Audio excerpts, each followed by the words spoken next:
Oh, right. Match 4.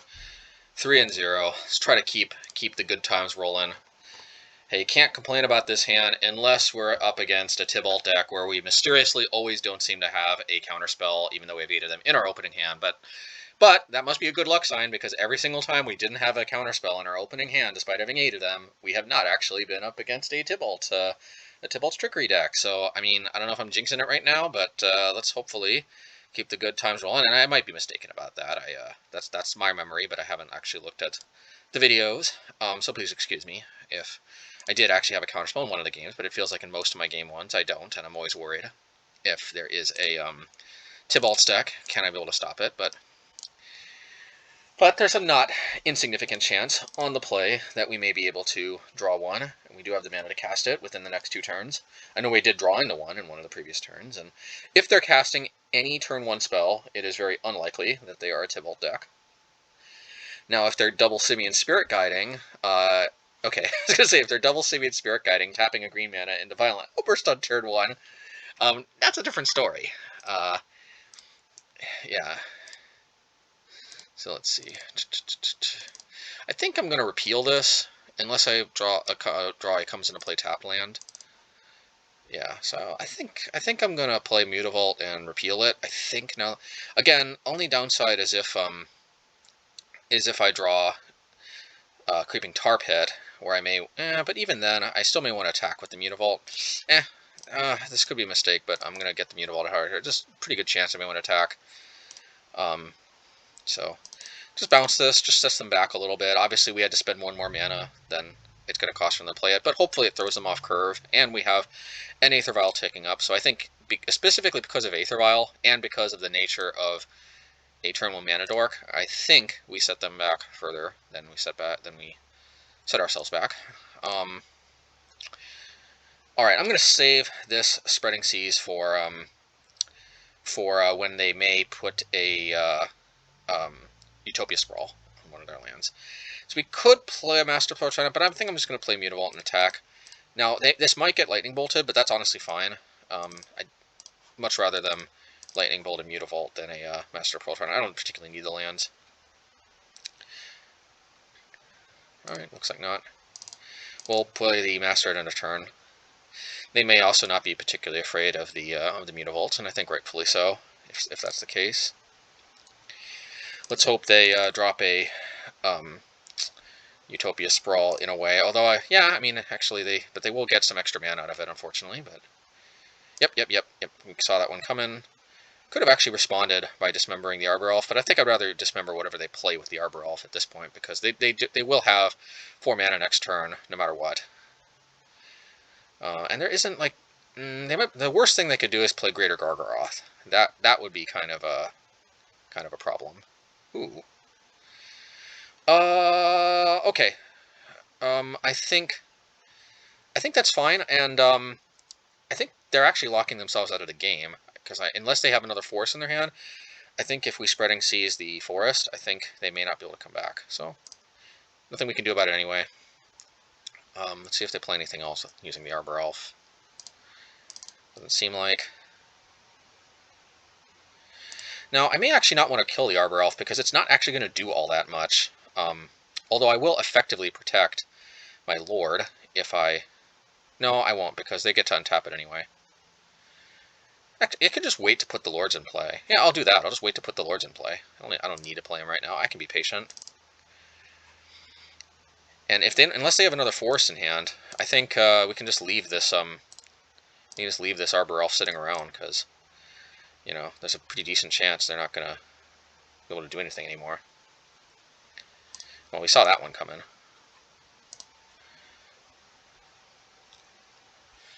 Hopefully they don't have a main deck. Oh, no. Okay. Well, I guess we'll just play this one out. Now, ideally, we will hopefully draw another island or another Spreading Seas to put on one of our mountains here. But I think the chance of color screwing them is worth it. Yeah, they may not actually have any more green. So what is this? Oh, okay. Yeah. Well, it's not ideal, but I think we can live with this. Too bad they can't cast it. Well, I mean, too bad for them. Good for us. With an active Aether Vial, I think... Ooh, delicious. Good thing they ticked up before they attacked. Otherwise, I'd have to take it because I wouldn't want to expose my Lord to a -4. Hopefully they burn a basic forest off the top next turn. That would be delicious. I guess might as well just put a Lurrus into hand. And we will put this out. We are overextending into anger. I don't think they play that main, though. I really hope not, at least. And the reason why we're doing this is because this takes them off of 3 loyalty to -4. And if they can't actually play whatever they reveal off the top, and again, hopefully they reveal a basic forest, that'd be delicious.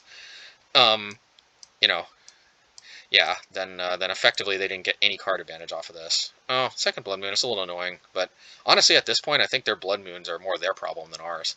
Yeah, and they agree. Ooh. That's sassy, but I think they're still in worse shape than we are because of this Blood Moon due to the Aether Vial. Now the question is, do I put Lurrus in hand? Well, I mean I do, but do I tick up Aether Vial to play Lurrus? It would be, I mean, like, it could, pluses is it could end the game sooner, but minuses is I will never be able to cast another creature ever again. Well, eventually, I think they play more basic forests than we do islands. Plus, I might draw another Aether Vial. So this could be totally wrong, but I'm going to tick it up and watch me immediately draw a Silvergill Adept. Yep.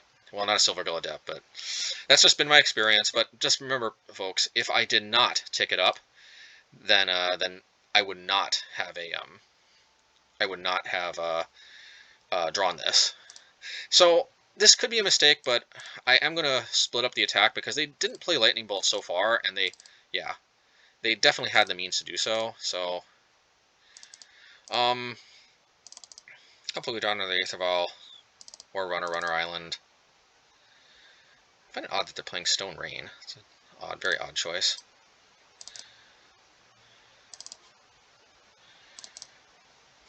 And hopefully they're not trying to bait me into a... Well, I guess they just drew Lightning Bolt, because pretty obviously you'd think they would have played it already. Yeah, so I don't think they got... The good news is I don't think they have anger, and I don't think they're baiting us into a huge anger. Otherwise you'd think they just take it, go down to 2, because we don't really have, like, we don't really have reach, so they just get extra card advantage that way. Well, there's island number 1. I just need another Spreading Seas or another island. Too bad we can't cast the island from the graveyard using Lurrus, but... Alrighty. I can still cast this Dismember. Oh, there's their island, their forest. Good thing we went super aggressive. But this doesn't go into Lightning Bolt. Literally, I think went into Lightning Bolt. Alright. Well, we still might be able to end this before they do anything too crazy. So I think I have to Dismember. I don't think I have to do it on the end of their turn, though. Could Repeal also my own... Oh, this works too, I think.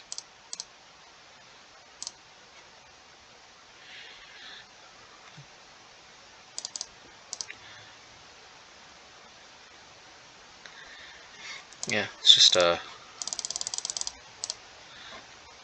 get that out of there.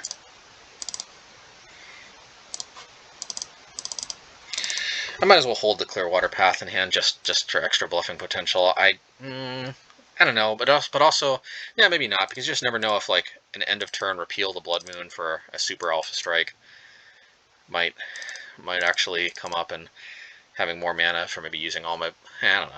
It's pretty kind of marginal either way, to be honest. Ooh. That's not good, but it also doesn't immediately save them. Yep. All right, sweet. So we did steal game 1, despite them drawing their forest. So how are we going to tackle games 2 and 3? I think Force and Negation is kind of the weaker link, because sure, they have, like, Chandra, but other than Chandra, I think most of their heavy hitters are actually creatures rather than non-creature spells, so I think Deprive is more where we want to be on that front. We could actually play Chalice of the Divine. You see, this is a matchup where Relic would actually be pretty good, because Relic Relic makes Klothys a lot worse because it can eat our own graveyard, and as long as we can manage their graveyard, like we don't actually have to use Relic to remove both of our graveyards. If we can just keep their graveyard empty, then Klothys effectively doesn't do anything because then we can always eat anything they try to take from our graveyard in response. So Relic is pretty good. Nihil Spellbomb, not really, because it kind of only prevents one activation, and usually they've got plenty to eat after that. So we are actually noticeably softer to Klothys. That is something to think about as far as whether or not Relic might even today, actually, it's not, who knows, maybe Relic is the better sideboard card, but Nihil Spellbomb is definitely better against like pure graveyard decks, unless they're packing Ley Line, which a lot of them are, so maybe Relic is actually where it's at, who knows. So we'll see.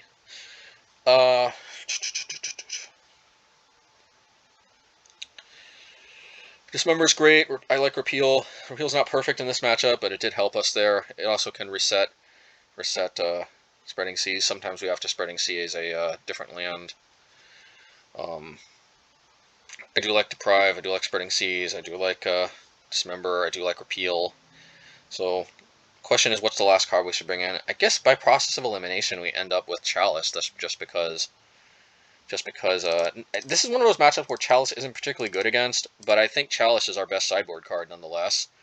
I'm not particularly feeling Disrupting Shoal. There aren't that many 2-drops, and instead of like casting 3 to deal with a 1-drop, why not just preemptively counter all of them for 2 mana? I think that sounds a little better to me. So let's do this.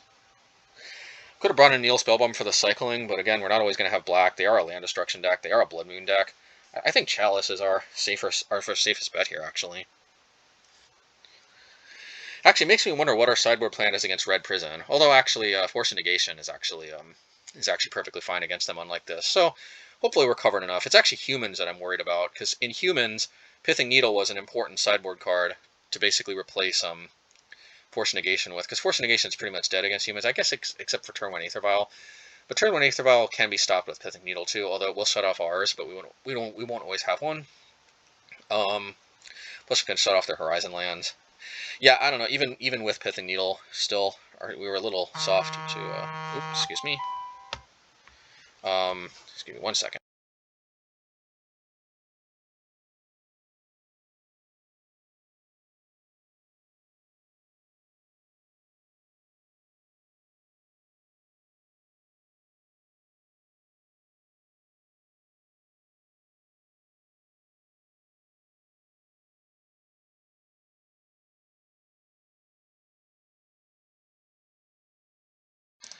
Okay.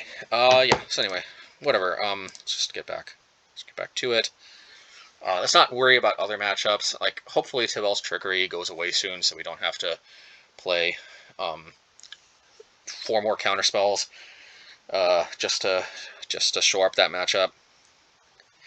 Playing 12 counterspells, like, that's kind of ridiculous.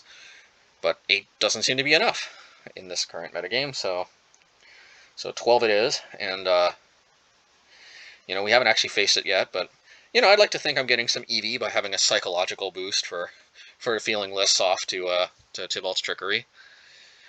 Let's I don't know. Yeah, you know what? Let's keep, because here's what we're gonna do. We're gonna play out the Chalice on 0, and we're gonna repeal it to our hand to try to dig into our second land or an Aether Vial. So I actually think, believe it or not, this hand is better than it looks. And we can do that twice, actually. We can repeal a Chalice on 0 twice. That's an important interaction to keep in mind, because yeah, it enables you to keep some land or more land-light hands. We probably would have just snap mulligan this if we forgot about that repeal interaction with a 0-mana Chalice just to cycle it. Who knows, if they happen to be playing Mishra's Bauble for some unknown reason, I do not recommend it, but if they happen to be playing Mishra's Bauble for some unknown reason, and they happen to draw it only after this turn, because you'd think they just played on their first turn, then Chalice on 0 may delay them for 1 turn, because they could play it, then wait until the end of their turn to bounce it, delay their Mishra's Bauble by 1 turn, and then hopefully play it for 1. Well, hopefully we can at least use one of these repeals to bounce that thing under a Chalice. That'd be nice. But first things first, we're going to kind of want to dismember it, because things could get really ugly if they play a Utopia Sprawl. Let's just go. Here's what's going to happen. If they drop a land and put Utopia Sprawl, I think we're going to Dismember in response, and that way they only have 2 mana available rather than 4. Or 3 mana, I guess. Okay, we're Dismembering in response. Because they can tap and untap, but oh yeah, they're gonna have 3. They only have 3 mana available, not 4. Just a Chandra right here is just game over, so we have to hedge our bets a little bit. But I think it was, oh, I forgot to play the Chalice anyway. Well, I guess hopefully they don't have a 3-drop. Otherwise okay, sweet. Yeah, unfortunately, so it's a good thing we're not really punished for a misplay here, and maybe we're even rewarded. Yeah, I think we're rewarded for that misplay of not playing Chalice. As it just turns out, I think it was correct to Dismember. And what this enables us to do is this enables us to repeal the Utopia Sprawl and get card advantage, which we actually would not have been able to deploy a Chalice on one this turn if it was in play, kind of like we intended it to be. Every once in a while, a misplay actually ends up working to your favor. I think it did here. I think it did. Now, if they drop a Chandra, that could be nasty. Okay, Bloodbraid Elf is not nice, but it's infinitely... Ooh! You know what? I take it back. We need Force Negation. I forgot about Blood Moon. Alrighty. Why are there so many Blood Moon decks in the format right now, I wonder? Because, like, as far as I know, though... Oh, yeah, I guess maybe those Tibalt's deck don't really...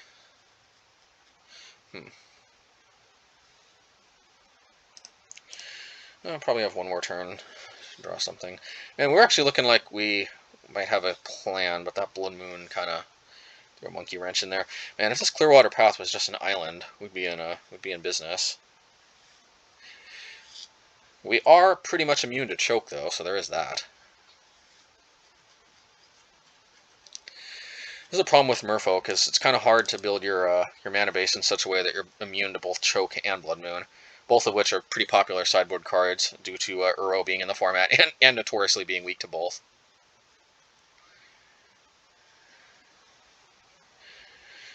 Well, Stone Rain is not particularly threatening, but another 3/4 haste kind of is.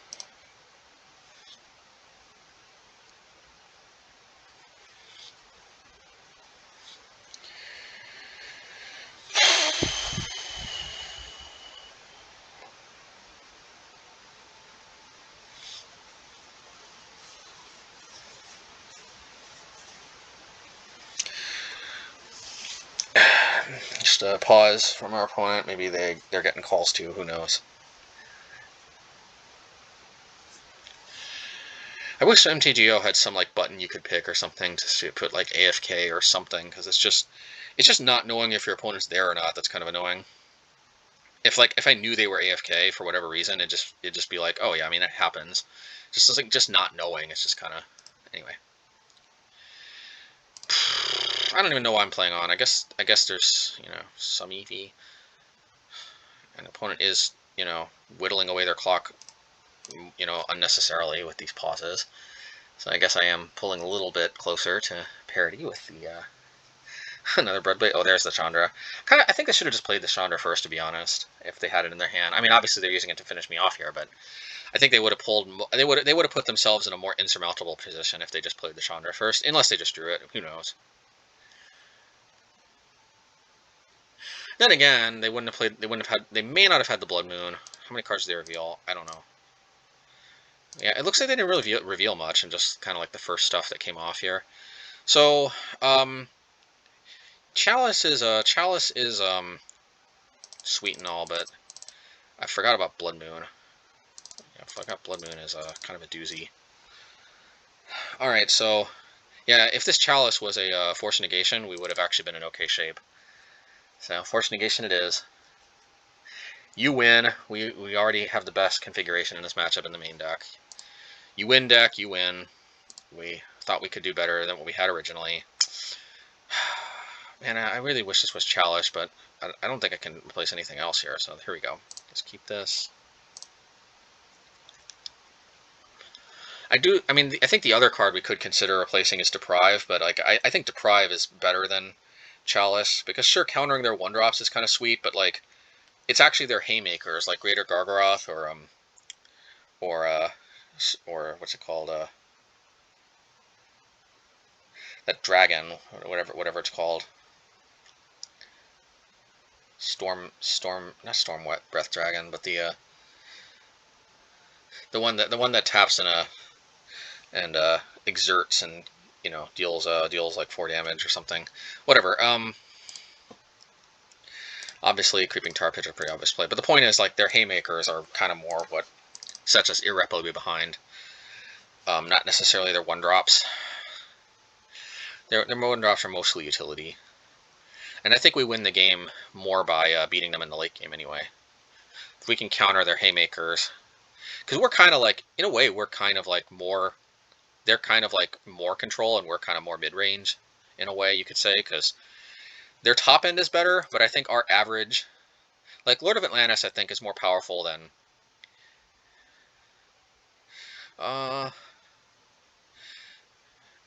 it's kind of close, actually. No, I'm gonna keep this, because we know, like, a Spreading Seas is just too juicy if we draw it.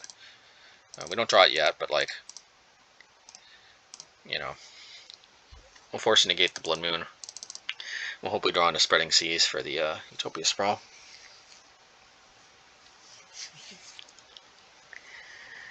Alright.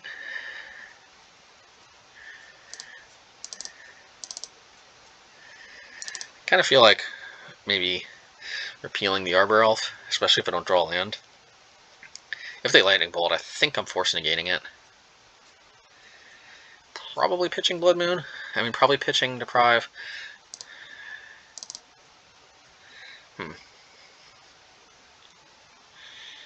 Alright, let's attack.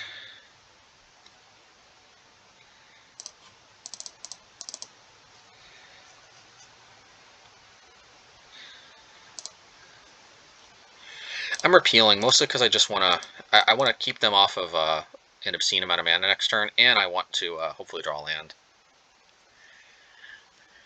Hit my land drops. Nope, no land drops for me.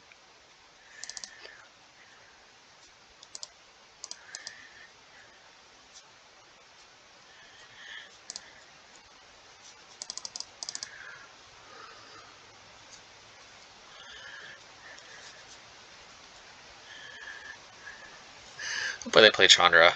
That'll be a great... Yep, this is a forced negation target if I've ever seen one.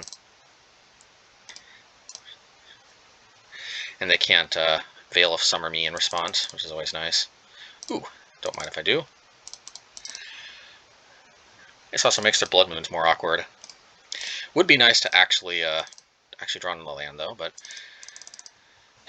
Repeal isn't the worst. I'll probably end up pitching this to Force Negation. Let's see what they reveal. Collector Roof? Well, I'm not too worried about that. So draw Aether Vial. But right now, it's kind of rewarding me for having a kind of subpar Aether Vial-less hand. I would not attack if I were them. Alright, well, we'll see. We'll see if this works out for them or not. Man, actually, Force Negation is turning out to be super important. Really glad I have this now. This is one of the main things that it's actually good in, even in this matchup where it's not necessarily at its best. It's just like not being shields down on their turn and actually having something to do with 0 mana. Like, because look, our hand would just be so mind-bogglingly clunky without this Force Negation. If I would have known I'd still not have lands, I probably would have pitched the Deprive even, or the Repeal. Actually, I don't think I had the Repeal at the time, but I'd probably have ditched the Deprive and had an even another one, because like the only thing saving us here is just the Force Negations are declunkifying our hand, because the rest of our hand is super clunky, but we've got these free counter spells that are kind of they're saving our butt, to be honest. I'll get rid of Repeal. I just don't really see Repeal doing much anymore.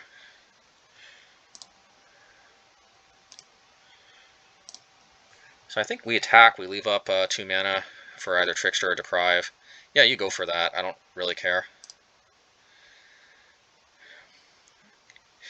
So I think we got our finally we get a land. I think we got our bases covered if we just attack, bring them down to 3. Bringing them down to 1 doesn't really make a difference, I don't think. I mean, sure, we turn off fetch lands, but fetch lands are not their only source. But I just like having Deprive up and being able to Merfolk Trickster in a turn. We may not even want a Merfolk Trickster. We may just want to hold on to Deprive. Okay. I don't think we care about Birds of Paradise. And I don't think we care about this either, because we can just use Merfolk Trickster. So we're just going to tap down one of these, and then we've got a perfectly serviceable blocker for the other. And I think we actually take this one. Yeah, cool. We might have been able to take game 2 if we would have had a Force Negation instead of the Chalice, because we could have countered the Blood Moon. I don't know. Is this a good matchup? Maybe. I don't know. I mean, I have to imagine this probably went kind of lucky, but I mean, they did have their Arbor Elf into Utopia Sprawl, and they had Bloodbraid Elf on turn 4. I mean, I guess it's turn, yeah, because we dismembered. I think that was last game. I don't know. Maybe I have to watch it again if I want to see, but like, it doesn't feel like we should have won because it kind of curved out. They kind of did exactly their thing. We didn't even have Aether Vial.